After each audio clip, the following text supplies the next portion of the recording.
Mas aí eu penso, vou usar essa imagem, ok, porque eu quero fazer um desenho. Vou usar o termo que você me perguntou, quero vetorizar a imagem. Se eu fosse vetorizar, eu pensaria o quê? Em usar a Pen Tool. A Pen e ir desenhando o contorno do corpo dessa mulher, da câmera, do vestido, para cada elemento colorir de uma forma diferente. Só que isso só ficaria aparecendo um desenho bem interessante, e eu digo eu fazendo isso, se eu estivesse fazendo isso no Illustrator, porque eu vou ter muito mais liberdade com essa ferramenta Pen para transformar essa imagem, essa fotografia num desenho de fato, usando os recursos do Illustrator, do que usando os recursos do Photoshop para isso. Ainda assim, se eu fizesse com essa Pen e salvasse o arquivo, a minha saída, né, esse arquivo fechado, seria um arquivo pixel. Olha o pixel. O pixel é isso daqui, gente. Esse quadradinho que a gente está vendo. Aqui eu estou num zoom máximo da imagem, 12.800%. Cada quadradinho é uma cor sólida, que vai ali, ó, numa coloração mudando até que o laranja da pele vire o branco do fundo. Mas essa mudança natural é que se perde quando eu amplio a imagem, e esses pixels têm que ser refeitos, eles têm que ser recalculados e repetidos. Agora, se eu vou pintar no Photoshop, não vetorizar, geralmente o que eu faço? Não só pintar, qualquer coisa que eu faço no Photoshop, eu duplico a camada. Então, o meu background eu duplico, eu tenho agora um Layer 1, eu dupliquei por atalho, Command J no Mac ou Ctrl J no Windows, isso duplica a camada, é o jeito mais rápido de duplicar. Mas não porque eu vou mexer nessa camada Layer 1, que eu posso até mudar o nome e chamar de base, qualquer coisa assim. Mas só porque eu quero ter certeza de que eu não vou mexer no background, que eu não vou mexer no meu original se eu fizer alguma coisa. Eu vou deixar ele do jeito que ele estava, bloqueado. Aliás, bloqueado para tudo, para qualquer edição, que é o que esse cadeado faz, para eu não poder pintar, para eu não poder rabiscar, para eu não poder destruir o meu original. Né? Sem querer, às vezes a gente destrói o nosso original, perde a imagem original, porque salva por cima ainda. Né? Então tem que tomar cuidado. Ou seja, você faz uma cópia da imagem original, tranca essa cópia e só trabalha em cima da cópia, no caso. Exato, exato. Sempre trabalho em cima da cópia. Ali é a minha cópia de segurança. Se alguma coisa der errada, e se eu fizer alguma coisa aqui que eu precise fazer alguma coisa nessa base, tudo bem, se deu errado, eu jogo ela fora, meu original está aqui, eu volto dele e começo de novo. Eu não destruí o meu original, mesmo que eu salve por cima desse arquivo. Legal. Só que aí, obviamente, falando assim em pintar, eu criaria uma camada nova, então vou chamar aqui de desenho. E nessa camada eu começo a desenhar. E como que eu desenho no Photoshop? Normalmente usando o pincel. O pincel do Photoshop, a ferramenta Brush, letra B é o atalho, né, para acessar o pincel, é uma ferramenta poderosíssima, porque ela faz com que eu sinta no Photoshop aquela mesma percepção que eu tenho quando eu desenho ou pinto no papel de fato. É algo que é diferente no Illustrator. No Illustrator, como eu estou lidando sempre com vetor, eu não tenho essa sensação tão natural de desenho. Eu lido com desenho digital no Illustrator, que é vetor. Mas essa sensação natural de que eu estou sobre um papel, de que eu estou sobre uma tela desenhando, pintando, é no Photoshop que eu tenho. E aí, quando eu pego o pincel, esse pincel, ele tem configurações que eu acesso aqui clicando com o botão direito, que é o tamanho dele. Então, conforme eu aumento o tamanho, eu vejo a elipse dele ali, que é a área em que ele vai atuar. O hardness, que é o quanto a borda desse pincel deixa marca ou não na minha pintura. Então, o hardness baixo é esfumaçado, é uma suavização de borda que eu tenho quando o hardness está zerado. Hardness quer dizer dureza, né? Então, o hardness alto deixa a borda dura. Então, se eu fosse fazer um comparativo, é como se no hardness alto que eu tivesse fosse um lápis, um grafite. Eu estou desenhando e estou vendo a borda bem dura, quando eu desenho ali com a mão firme. E no hardness baixo, eu tenho um pincel que esfumaça a borda, né? Que não deixa marca na borda. Conforme eu passo o pincel na tela, ele vai deixando a borda com pouca tinta, com pouca informação. A tinta é densa no meio e fraca nas bordas. Eu, obviamente, estou usando um tablet para fazer isso de uma maneira natural, porque desenhar ou pintar com mouse não é natural. Tem muita gente que aprende a fazer isso eu acho incrível, mas não é natural desenhar ou pintar com mouse, porque a gente não tem esse movimento longo que a gente faz com o braço ou com a mão, enquanto usa o mouse sobre o mousepad. Mas isso a gente vai ter aqui, com os pincéis do Photoshop. Uma dica legal o Photoshop ele vem com uma biblioteca boa de pincéis, considerável, que são classificados aqui entre pincéis genéricos, né, o General Brushes, pincéis que simulam mídia seca, que seria o quê? Um giz de cera, por exemplo, né, um crayon, um pastel seco e por aí vai. Pincéis molhados, que simulam tinta, como acrílico ou óleo, e pincéis de efeitos especiais, que espalham sujeira pela pintura, criam texturas. Parece pouco que eu tenho aqui. Essas outras pastinhas que eu tenho no meu Legacy, Rummy, são outras coisas, eu que coloquei aí. Mas uma dica super importante e isso para todo mundo eu recomendo fazer. No menuzinho desse painel dos pincéis, a gente tem uma opção chamada Get More Brushes. Quando eu entro aqui, isso abre para mim o meu navegador. Esse navegador ele vai para uma página da Adobe que fala justamente de como eu posso baixar e instalar outros pincéis no meu Photoshop. Deixa eu ver se a página... Aqui, ó. Milhares de pincéis criativos. Então, eu tenho por aqui como baixar outros pincéis. São várias categorias de pincéis diferentes. Incrível. De acordo com o tipo de pintura que eu vou fazer. Esses pincéis, eles são criados todos por um carinha chamado Kyle T. Webster. O Kyle Webster, ele, há muito tempo atrás, começou a criar pincéis para o Photoshop. Ele não trabalha para Adobe, ele não era funcionário da Adobe. Ele começou a criar pincéis para Photoshop, ele criou um site, era o Kyle Webster, o site dele. Nesse site ele vendia pacotes de pincéis para Photoshop, para ilustradores. Numa dessas versões de atualização da Creative Cloud, se eu não me engano foi em 2017, a Adobe comprou a licença desse conteúdo dele junto e trouxe ele para trabalhar junto na Adobe para continuar desenvolvendo pincéis.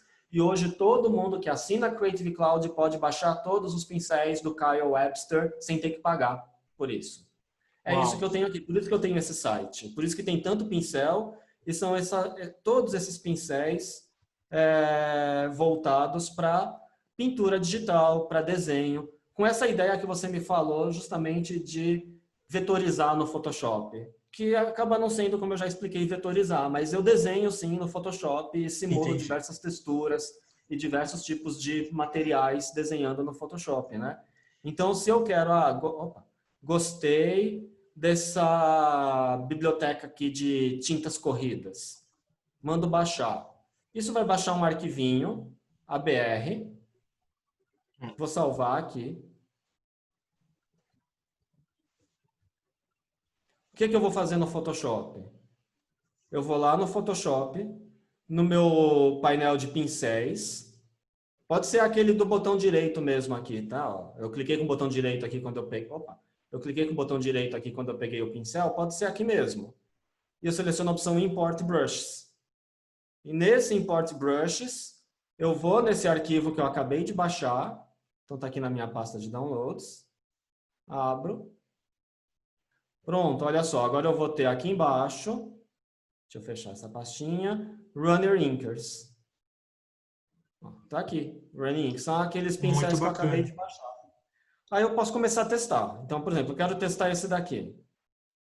Deixa eu só apagar aquela bolinha que eu fiz aqui em cima. Então, eu quero testar aquele pincel, né? Então, pela barrinha de pincéis, eu peguei esse primeiro. Vou escolher na minha paleta de cores, deixa eu puxar ela para cá. Com que cor eu quero desenhar ou com que cor eu quero pintar? Eu não sou muito fã desse modo de seleção de cores aqui, nesse cubo cromático.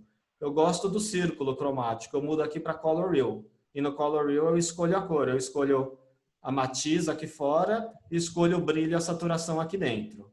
Vai muito de como cada um prefere trabalhar. Então, aí aqui, o que eu faço? Opa, minha mão está interferindo aqui na mesa. Ou o meu mouse. Deixa eu só desligar um dos dois. Sem problemas. Deixa eu puxar minha tela de volta para cá. E deixa eu Ok. Só ajustar aqui. Muito bem. Então eu vou voltar a minha visualização ao normal, que eu acabei girando a tela aqui sem querer. Pego o pincel. Peguei o pincel, de novo, só verificando. Estou com aquele pincelzinho ali, Run Inkers, do Kyle. Vou escolher a cor. Então, digamos que eu queira pintar usando um tom de vermelho aqui, só para começar a enxergar. E eu estou naquela minha camada desenho, que eu criei anteriormente. Eu vou aproximar a imagem. E com ela aproximada, eu uso qualquer recurso que eu quiser para aumentar o pincel. Eu costumo usar o colchete. Então aqui eu estou apertando o colchete no teclado para aumentar ou diminuir o tamanho do pincel. Mas como eu estou usando um tablet, eu poderia usar qualquer botão do tablet. Eu tenho botões aqui no meu tablet que me permitem navegar pelos layers, que me permite ajustar o tamanho do pincel, só girando o dedo aqui nele. Então, dependendo do hardware que você tem, do que você consegue trabalhar, ok, você pode usar o que você preferir. Então, eu vou aumentar o pincel aqui com o meu colchete. Deixa eu só diminuir um pouquinho o zoom. Aí eu começo a traçar. É meio que um trabalho de desenho mesmo, de a mão livre, né? Só que eu estou usando uma imagem como base. É como se o Photoshop fosse agora a minha mesa de luz. Eu estou com uma imagem embaixo, eu vou desenhando por cima. De que maneira eu vou desenhar? Eu vou traçando e buscando nesse traço, óbvio, com a forma, de acordo com a liberdade ou a sensibilidade que eu tenho até da caneta aqui, por exemplo, deixa eu voltar atrás. Eu posso apertar aqui em cima esse botãozinho que vai fazer com que esse aqui, desculpa, vai fazer com que a pressão da caneta mude a espessura do meu traço. Então, quanto mais eu pressionar a caneta no tablet, mais grosso o traço fica, e se eu pressionar menos, ele fica menos grosso. Então, é uma questão de trabalhar com o traço. Você vê como muda? Isso Sim. tem a ver com o pincel, tem a ver com o tipo de pincel que eu peguei também e a maneira como ele faz essa mudança, tanto de cada um desses recursos, aqui em cima, tá? Então, eu tenho esse daqui. Deixa eu só navegar aqui em cima para você poder ver direito, vocês poderem ver direitinho. Então, eu tenho o controle da opacidade, eu tenho o controle do fluxo de tinta e eu tenho o controle aqui na frente da pressão. Cada botão que eu aperto vai fazer a minha caneta no tablet funcionar de uma forma diferente. Eu vou deixar o da pressão, e aí o que eu gosto de fazer, ou que eu acho que é interessante fazer, é usar essa opção Smoothing. O que a opção Smoothing vai fazer? Quando eu faço um traço qualquer, eu vou fazer um qualquer aqui só para vocês verem, tá? Fora do contorno. Eu faço um traço assim, ó, que eu faço devagar. Ficou bem parecido com toda a tremulação que minha mão teve no decorrer do traço. Aumento o Smoothing. Na hora que eu traço, o Photoshop ele corrige o traço. Deixa eu pôr, até para ficar mais claro de se ver, um pincel comum, um pincel que não tenha aquela textura do pincel que eu acabei de pegar. Se eu pego um pincel comum, olha só, se eu diminuo de volta o Smooth e faço um traço, agora se eu aumento o Smooth e faço um traço parecido, olha como ele é muito mais limpo, muito mais liso do que o traço anterior. Não tem tanto a tremulação da minha mão ou a inconsistência do meu traço sobre o tablet. Então, são recursos do meio digital, né, que a gente acaba tendo nos softwares, que auxiliam a gente no nosso desenho também. Então, vamos lá. Eu vou tentar fazer rapidamente aqui só o contorno, para a gente ter no final pelo menos um contorno desse desenho. Eu vou pegar esse outro pincelzinho aqui mais falhado, né? Eu gosto dessa ideia do traço falhado. Vou deixar o smoothing razoável aqui, nem muito alto, nem muito baixo, para eu poder fazer alguns traços e eles ficarem um pouco mais naturais.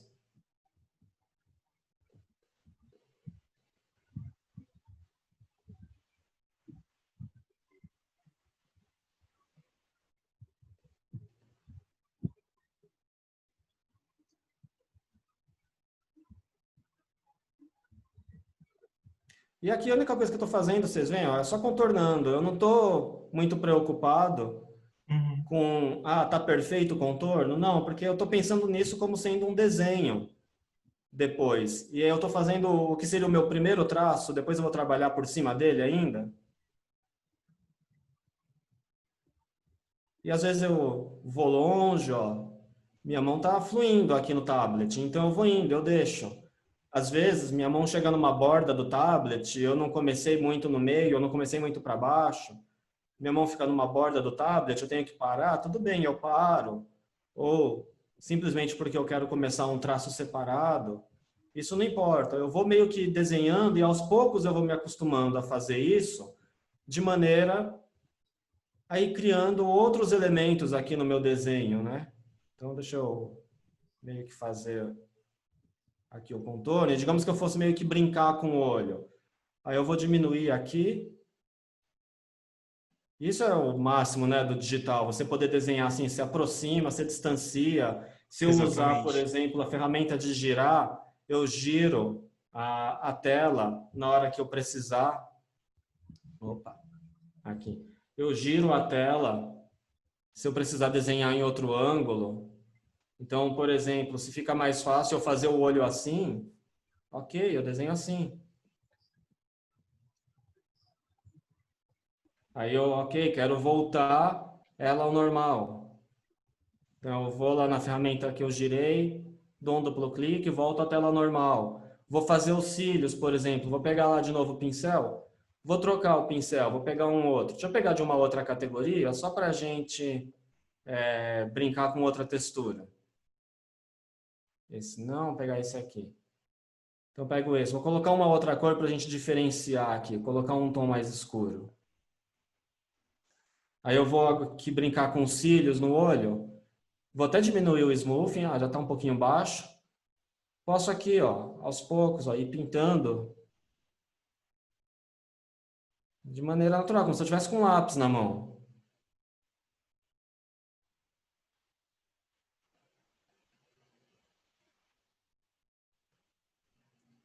E aí vou evoluindo nisso, né? De que maneira isso vai virar um desenho? Depende de como eu tratar essa imagem depois. Deixa eu voltar aqui para o vermelho só para completar o contorno da mão dela aqui.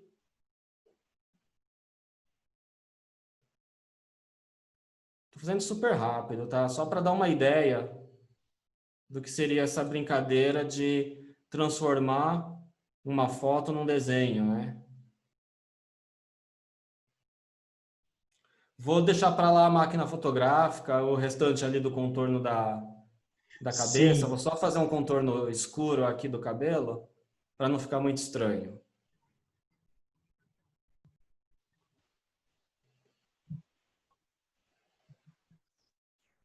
Posso diminuir o smoothing, se eu quiser que aqui no cabelo fique mais... Enfim, e assim aos poucos vai indo. É claro que eu estou fazendo agora só uns rabiscos para passar essa ideia. justamente. Isso que eu fiz foi, deixa eu desligar as fotos, foi no meu layer desenho. Comecei a desenhar a imagem.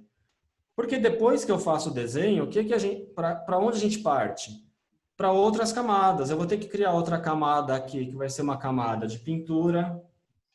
E nessa camada de pintura, que provavelmente vai ser a camada que vai ficar embaixo do desenho, eu vou ter que pegar ali o meu pincel de novo, com algum outro tipo de textura, ou algum outro tipo de interferência que ele crie na minha imagem, para eu poder, escolhendo cores, aqui eu vou até sem a referência agora. Vou pegar um tom aqui alaranjado. Vou aumentar aqui. Começar a fazer as pinturas da pele, por exemplo. Aí, conforme eu pinto a pele, fiz uma primeira pintura. Eu preciso, óbvio, de textura, preciso de luminosidade, preciso de sombra. Eu vou trabalhando com diferentes tonalidades aqui e vou pintando por cima. Aqui, faço a curva, volto para o tom mais claro e estou usando, e vou, óbvio, com... Aqui você tem que ser artista também, né? No fim das contas. Tem que saber pintar, tem que saber Exatamente. manipular cor, tem que saber lidar com as texturas. É um trabalho demorado, um trabalho de estudo, porque você tem que estudar os pincéis, tem que saber como as coisas se misturam. Você tem que estudar a mistura das cores. Você pode trabalhar com transparência. Eu posso baixar aqui e pintar uma cor transparente sobre a outra para fazer sombras, obviamente, de uma forma mais leve. Ou eu posso trabalhar com camadas. Fiz uma pintura assim, quero que isso crie para mim uma sensação de sombra. Eu posso duplicar essa camada e com essa camada duplicada, por exemplo, mudar a forma como ela se mistura com a de baixo e nessa misturada criar uma máscara, por exemplo. Só que aí nessa máscara o que eu vou fazer agora vai ser tirar dela as partes que não me interessam. Então eu vou colocar aqui, por exemplo, uma opacidade bem baixa e aos poucos eu vou limpando aquilo que não me interessa. Eu tenho uma sobreposição, e em algumas partes eu vou deixando a sobreposição mais fraca, em outras mais escura. Mas eu não estou mais pintando com a cor. A cor está só sobreposta, eu estou pintando na máscara. Aos poucos, se eu tirar a visibilidade do que eu estou fazendo aqui, olha só, é isso.